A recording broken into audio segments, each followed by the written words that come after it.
as you say, it's hard work. It's I see your emails after midnight and again at 6 a.m. and it can be around the clock, whether you're in the field or not in the field. And there are really high stakes. There are really high stakes. There's a lot of pressure. And I don't know, I guess, I wonder why you do it. You could make a great salary doing a, 9 to 6 job in this same industry. Why do you do this job? Why do you stay with it? Well, I'll try to give you the abridged version, but I'm going to go way back in the time machine. I think for me, I've always known I wanted to work, in a creative space. That's always been really fulfilling to me. I used to watch movies with my dad as a kid, and I was like, filmmaking is what I want to do, to sort of be always connected to him. And I think, I always loved editing. That was my number one goal. And I think the reason I liked editing was as solitary as that experience sort of is as an editor, it is a team sport, right? So you're working with the best producers and the best directors. And at the end of the day, your job is to like take everybody's best work and make a film out of it. So then it gets to sort of why news, right? Because I didn't go to journalism school like so many people on our team. I wasn't like a born and bred journalist, but I was lucky enough when I graduated to freelance for a long time. And I had the opportunity to work in a million different genres of work and different creative spaces.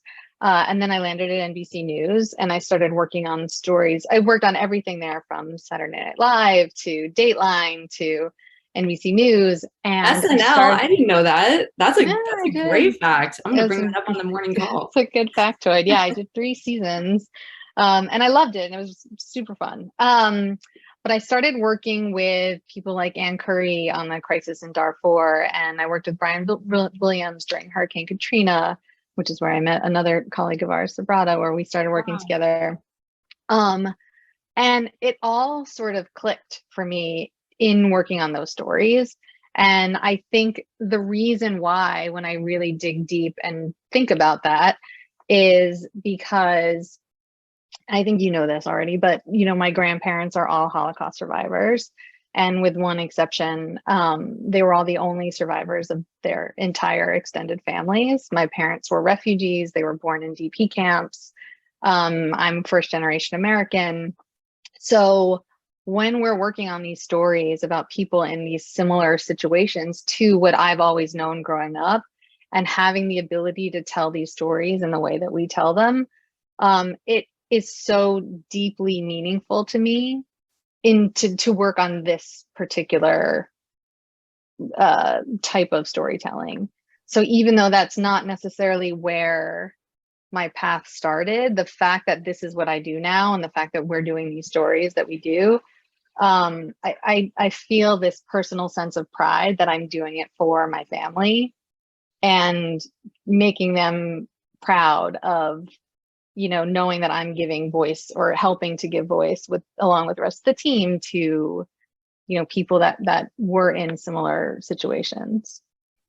What do you think is the, I remember there being sort of these old sayings, and this wasn't with Vice, but just we can only tell so many refugee stories, or that story is tired. There's been too much coverage on that. We've all heard this in the industry.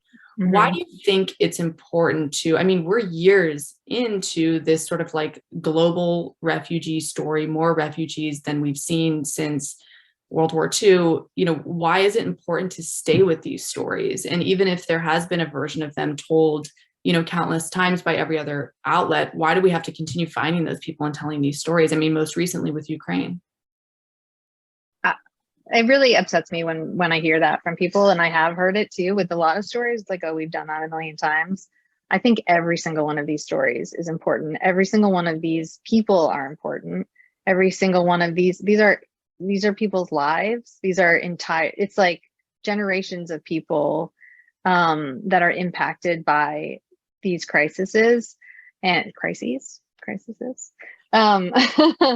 and I think we have to think about them as individuals, because I think and we have to think of each story as being individual.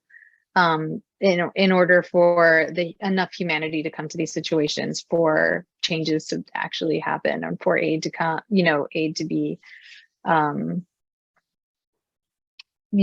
provided. And just, I think if we stop, then it just becomes, there's no humanity to any of these stories anymore.